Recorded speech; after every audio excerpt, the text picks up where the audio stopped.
नमस्कार news update को स्वागत जनाऊँगी मु सुनंदा।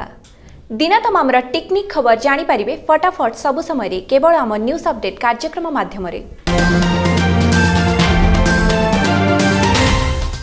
आमे जणाइबु आपणक आखपाखरे घटी जाउथिबा घटना और दुर्घटना विषय रे। चलंत जानिबा खबर विस्तृत रे। आज भुवनेश्वर स्थित जनता मैदान पड़िया ठारे दौड़ प्रतियोगिता अनुष्ठित हो जाइछि। एथिरे मुख्य अतिथि भावे बॉलीवुड स्टार मिलन सोमन मुख्य अतिथि रूपे जोग देइथिले। दौड़िबा द्वारा शरीर सुस्थ रहिथाय बोली ते कहिथिले। मंत्री प्रफुल्ल सामल एही प्रतियोगिता सबु वर्गर जनसाधारण सामिल होइथिले। जेहेतु आम किन्नर गोष्ठी भलेंटियर ड्यूटी कर आम एबिलिटी मानू माने हेल्प कर आमको बहुत माने भल लगुच। आज जो मिनी माराथन होउची याकू कोन कहबे कोन केम देखु जने आपण आमे समाज रे समस्त की सम्मान देखुछु। आसंता 3 तारीख अंतर्जातिक भिन्नक्षम दिवस परिप्रेक्षी रे हमर जो एसएसपी डिपार्टमेंट तरफ विभिन्न कार्यक्रम दिया जाइछि। तन्मध्यरु माराथन अन्यतम। गतकाली मध्य आपण माने देखिथिबे किछि पिला मानक भितरे स्पेशल स्कूल पिला मानक भितरे ताकर भितर एथलेटिक मीट मध्य हेतिला।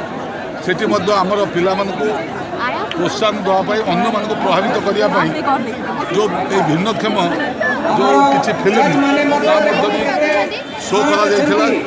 बहुत अच्छा लग रहा है। सब लोगों का एंथुसियाज्म देख के बहुत खुश हैं लोग। ऐसे इवेंट्स और होने चाहिए, बहुत सारे होने चाहिए। और मुझे जो अच्छा लगा कि सबको साथ लेके ये इवेंट हो रहा है। सब जो विजुअली इम्पेयर्ड है, हियरिंग इम्पेयर्ड है, बाकी डिसेबिलिटीज़ के लोग हैं, सबको साथ लेके जा रहे हैं लोग, तो बहुत अच्छा लग रहा है। भुवनेश्वर अशोक महांती का रिपोर्ट न्यूज ओडिशा 24/7। राज्य सरकार चाषी मारणा नीति और लघु चाप वर्षा क्षति होतिबा धान फसल क्षति नहीं कृषि ऋण छाड़ करने दाबी रे पाटकुरा बीजेपी पक्षर गरदपुर ब्लॉक कार्यालय घेराव करने सह प्रतिवाद सभा करा जायथिला।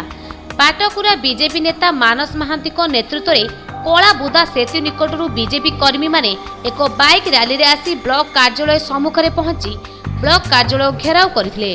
परे जिला परिषद सभ्य संतोष जेना सभापतित्व ब्लॉक सम्मुख में प्रतिवाद सभा आयोजन करा जायथिला। एथिरे राज्य कृषक मोर्चा संयोजक विक्रम राउतराय जोगदे राज्य में दीर्घ 17 वर्ष धरी चलीथिबा बीजेडी सरकार चाषी मारण नीति को समालोचना करथिले।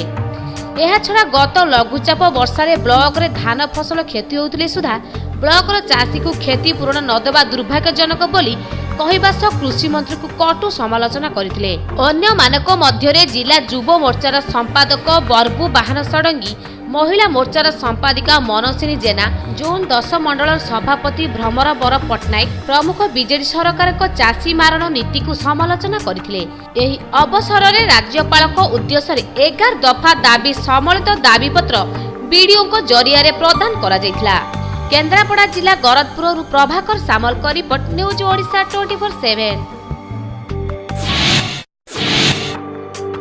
ग्रामवासी तीव्र विरोध पर शेष में गतकाली टाटा स्पंजर रेल साइडिंग बंद रही। दीर्घ 35 वर्ष धरी टाटा स्पंज कारखाना ग्रामवासी जमी रे राज करुवा नहीं अभियोग। ग्रामवासी जमी को निज अख्तियार को नहीं Tata sponge company rail siding करुला। एने ग्रामवासी बारंबार प्रशासन निकट में अभियोग करुथिले सुधा प्रशासन कौनसी कार्यानुष्ठान ग्रहण करुनथिला।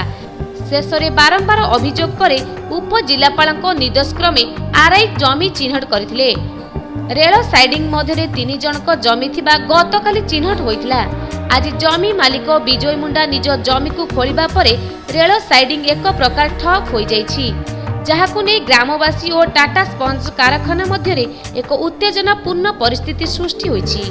सेपटे जमी मालिक विजय मुंडा को पुलिस थाना को नैथिबा जना पड़िछि। जमी खोला जिबा परे रेल साइडिंग काम बंद हेबा द्वारा कंपनी कार्य बाधाप्राप्त होइथिबा जना पड़िछि। जोड़ारू संजीत बारिकଙ୍କ रिपोर्ट न्यूज ओडिशा 24/7।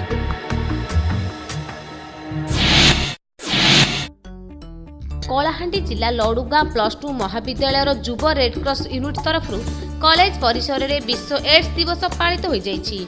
ଯୁବ ରେଡ୍କ୍ରସ ଅଧିକାରୀ ଅଧ୍ୟାପକ ସଞ୍ଜୟ ପୁରୋହିତଙ୍କ ସଂଯୋଜନାରେ ଆୟୋଜିତ ସଚେତନା ସଭାରେ ମୁଖ୍ୟ ଅତିଥି ଭାବରେ ଲଡୁଗାଁ ମହାବିଦ୍ୟାଳୟର ଅଧ୍ୟକ୍ଷ ଡକ୍ଟର ନିହାରକାନ୍ତ ପଣ୍ଡା, ମୁଖ୍ୟ ବକ୍ତା ଅଧ୍ୟାପକ ଶଙ୍କର ସତନାମୀ ଓ ସମ୍ମାନିତ ଅତିଥି ଭାବେ ଅଧ୍ୟାପକ ପ୍ରେମାନନ୍ଦ ସାହା ପ୍ରମୁଖ ଯୋଗ ଦେଇଥିଲେ।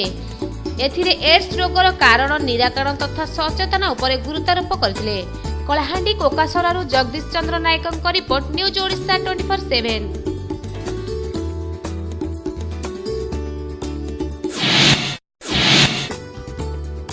विश्व एड्स दिवस अवसर में रणपुर ब्लॉक राज सुनाकला कॉलेज पक्षर एड्स दिवस पालित होईछि। एड्स सचेतना पाई एक शोभा यात्रा रे कॉलेज कैंपस ठारू बाहरी छात्र छात्री माने ढियोगा पंचायत और राज सुनाकला पर्यंत 57 नंबर जातीय राजपथ रे परिक्रमा करथिले। एही अवसर में कॉलेज कैंपस रे एक सभार आयोजन करा जायतिला। खोर्धा जिला बोलगड़रू सुरेश कुमार सामंतरायଙ୍କ रिपोर्ट, न्यूज ओडिशा 24/7। पुलिस और अबकारी विभाग मिलित चढ़ाऊ करी 4 एकर जमीर होइतिबा गंजेई गछ को नष्ट करिछि। अनुकूल जिला छेडीपदा थाना अंतर्गत कंटाबाड़ गाँव में बेआईन भाव गंजेई चाष होउथिबा खबर पाइथिला पुलिस। उभय छेडीपदा पुलिस और अबकारी विभाग पक्षरु चढ़ाऊ करा जाई गंजेई गछ गुडी को नष्ट करा जाइथिला। एही गंजेई गछर आनुमानिक मूल्य 1,60,00,000 रु ऊर्ध्व हेबो बोली अनुमान करा जाइछि। तेबे सरकारी जमी रे एही चाष होइथिबारु ए संक्रांत रे कहा विरुद्ध रे मामला रुजु करा जाई नथिबा नै जणा पड़िछि। अनुकूल छेडीपदारु भागीरथ साहुଙ୍କ report, news Odisha 24/7। People's forum पक्षरु बाउंसरे निर्मित आसवा पत्रर प्रदर्शनी भुवनेश्वर स्थित आदिवासी पड़िया रे अनुष्ठित होई जाइछि। एथिरे बाउंसरे प्रस्तुत घरकरणा द्रव्यर प्रदर्शनी करा जाइछि। भुवनेश्वररू अशोक महांतीଙ୍କ रिपोर्ट, न्यूज ओडिशा 24/7। दिव्यांग शिशुଙ୍କ राज्यस्तरीय सृजनात्मक महोत्सव कस्तूरी 2017 सुबर्णपुर यात्री निवास परिसर में उद्घाटित हो जाइछि। सामाजिक अनुष्ठान रेयर एवं DAPPWD मिलित सहायता आयोजित एही समारोह को जिलापाल दासरथी शतपथी उद्घाटन करी भिन्नक्षम शिशुंठारे थिबा अंतर्निहित प्रतिभा विकसित करिबारे कस्तूरी परी कार्यक्रम बेस सहायक होई पाछि बोली कहिसंती। रेयर अनुष्ठानर पुरोधा गौरश्याम पंडा सभापतित्व अनुष्ठित समारोह में डॉक्टर परेश दानी, सर्वभारतीय स्तर में दिव्यांग महासंघर सभापति तथा पुनार परिवार संस्थार मुख्य श्रीरंग एन बिजू और अवसर प्राप्त लेफ्टिनेंट कमांडर मधुसूदन पुजारी और जिला सामाजिक सुरक्षा अधिकारी सुनील दास प्रमुख जोग देथिले। एही महोत्सव में 16टी जिल्लारू 300 रु ऊर्ध्व दिव्यांग शिशु और किशोर किशोरी भाग नैथिबा बेले भिन्न भिन्न कला विभाग में तालीम सह 3 दिन धरी दिव्यांगଙ୍କ अधिकार सुरक्षा और सामाजिक दायित्व उपरे आलोचना चक्र आयोजित हेब। सुबर्णपुर जिलारू संतोष शतपथी रिपोर्ट, न्यूज ओडिशा 24/7। क्रमागत 3 वर्ष हेला नुआपड़ा जिले में विभिन्न स्थान में कम वर्षा हेबा जोगु कोमना ब्लॉकर प्रायतः अंचल संपूर्ण मरुड़ीर शिकार हेउछि, जहा फल चाषीर अंटा भांगी पड़ी। यार प्रतिवाद में नुआपड़ा जिलार गरीब सेना पक्षरु 353 जातीय राजपथ अवरोध करा जायतिला।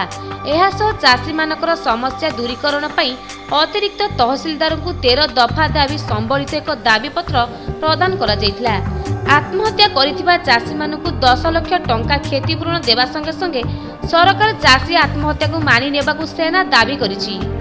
नुआपड़ारू नंदी घोष खमारीଙ୍କ रिपोर्ट, न्यूज ओडिशा 24/7। बरगढ़ जिला अतबिरा ब्लॉक परिसर में प्रधानमंत्री आवासिक ग्रामीण योजनार कार्यदेशा बंटन कार्यक्रम अनुष्ठित हो जाइछि। एही कार्यक्रम में 15टी पंचायतर 780 जन को कार्यदेश बंटन करा जाइतिला। एही अवसर में मुख्य अतिथि भावे हस्तशिल्प बयन मंत्री स्नेहागिनी छुरिया जोग देथिले। अन्य मानक मध्य ब्लॉक पीडीओ रेबेका बिलंग और ब्लॉक अध्यक्ष रीता साहू प्रमुख उपस्थित थिले।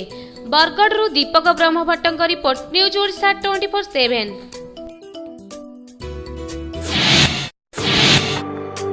चंपुआ थाना अंतर्गत श्रीधरपुर निकट में सड़क दुर्घटना 2 जन आहत होइथिबा बेले जनक अवस्था गुरुतर थिबा जना पड़िछि। बड़बिली अंचलर बिरसापूर्ति 30 और अभिराम मुंडा 22 आज एक स्कूटी रे झारखंडरू बड़बिल फेरुथिबा बेले श्रीधरपुर छक निकटରେ ଭାରସାମ୍ୟ ହରାଇ ରାସ୍ତା କଡ଼କୁ ଛେଟିକି ପଡ଼ିଥିଲେ। ଫଳରେ ସ୍କୁଟି ଚଳାଉଥିବା ବିର୍ସା ଗୁରୁତର ଆହତ ହୋଇଛନ୍ତି। ସେମାନଙ୍କୁ ସ୍ଥାନୀୟ ଲୋକେ ଉଦ୍ଧାର କରି 108 ଆମ୍ବୁଲାନ୍ସ ଯୋଗେ ଚମ୍ପୁଆ ଡାକ୍ତରଖାନାକୁ ଚିକିତ୍ସା ପାଇଁ ପଠାଇଥିବା ବେଳେ ଗୁରୁତର ବିର୍ସାକୁ କେନ୍ଦୁଝର ଡାକ୍ତରଖାନାକୁ ସ୍ଥାନାନ୍ତରିତ କରାଯାଇଛି। ଚମ୍ପୁଆରୁ ରଞ୍ଜନ ପ୍ରଧାନଙ୍କ ରିପୋର୍ଟ ନ୍ୟୁଜ୍ ଓଡ଼ିଶା 24/7।